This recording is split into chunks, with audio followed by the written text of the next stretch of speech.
Hey everybody, Hexspeed here with another video. So in a couple weeks, like I mentioned in my last car update, I'm going to be going to the streets of Willow for my first track day.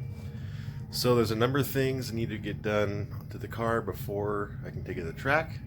And so I got the car up on jacks and I'm taking care of some of that stuff. So let's turn the camera around and see what's going on.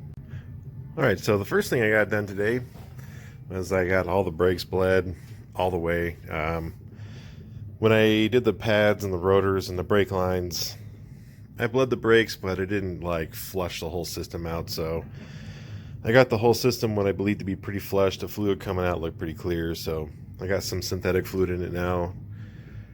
And based on a recommendation from a friend, I didn't get too crazy with the brake fluid because he said basically if you go with a fluid that's too capable, you'll end up cooking your calipers sooner than if you just ran more of a street style fluid. Reason being, the street style fluid or just the kind of generic synthetic stuff that you can get at AutoZone or whatever, it boils at a lower temperature, which might not sound good, but basically what you're doing is you're getting it to boiling temperature before you're destroying your calipers, the seals and stuff on the inside of the calipers. So I'd rather not have to rebuild my brakes every couple of track sessions. So I'm going to go with this fluid, see how it goes. It's my first track session. I don't think I'm going to be getting too crazy, and the ambient temps are going to be pretty cool. So hopefully we'll be all right. If not, lessons learned for next time. But I figure at least this was better than the fluid that was already in there. So I got all four bled and new fluid run through everything. Just kind of inspecting all my suspension bolts and everything, make sure everything's tight. On the front, I have camber bolts on this car that were on it when I bought it.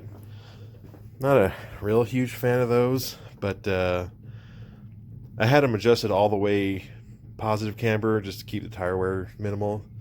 And so I'm going to go ahead and turn those in to get another degree and a half of negative camber to help out with traction mid-corner and tire wear on the outside of the tires, or the front tires. So, and speaking of tires, I got a couple of them right here.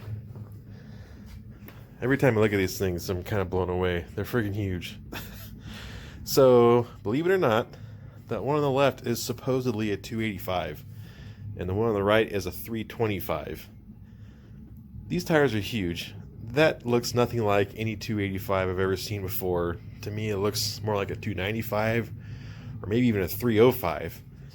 I actually put them end to end, and the 285 is barely an inch narrower than the 325.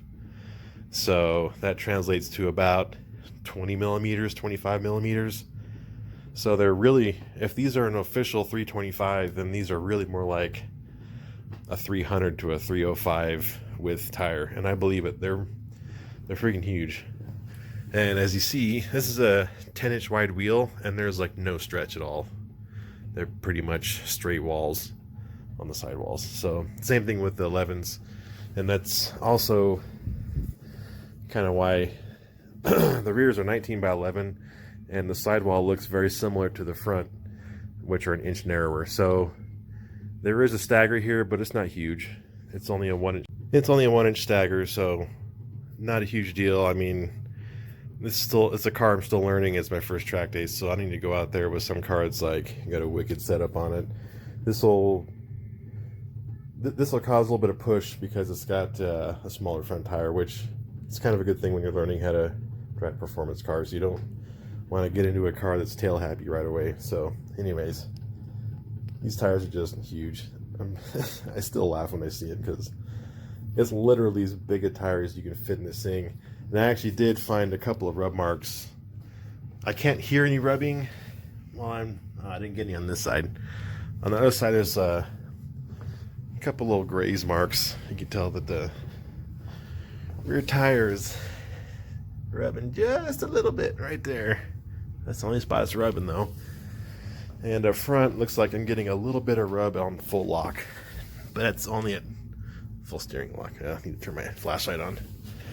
But anyways, so checking the fluid. I'm gonna change the oil right now. It appears that I've picked up an oil leak. This car had 0 leaks last time I checked it, or the last time I changed it. And it looks like it might actually be coming out of the oil filter, which I've actually had happen before. So hopefully that's all it is. I'd hate for it to be like a front seal or pan gasket or something, because this thing was pretty bone dry for a long time. So that's what I'm going to change the differential fluid, put some synthetic gear oil in there. Let's see what else. The camber, the brake fluid, motor oil. I'm going to check everything out in the engine bay, probably clean the filter. Maybe take out my fog lights for a little extra air coming in for cooling. It's one of the things that I've heard from multiple people about these cars on the track, is that they get hot kind of quick. So I'm really hoping that my functioning hood vents will help with some of that, and the cool ambient temps should probably be in the 60s, maybe 70s at most, maybe even cooler than that. It might be in the 50s. So anyways, getting the car all prepped and ready to go, and yeah, having a good time. Can't wait to take this thing out on the track. It's gonna be a blast. I got a friend that's making some numbers for me, some vinyl numbers. So yes sir, I was thinking about making cooling ducts for the front brakes, but I think I'm gonna hold off, just see how it does the way it is, and if it needs them, then I'll go ahead and do that before I take it back to the track. But like I said, this is my first time. I don't think we're going to be pushing it super hard. I got to go with an instructor for my first couple of sessions, and I don't think we're going to be getting too crazy out there.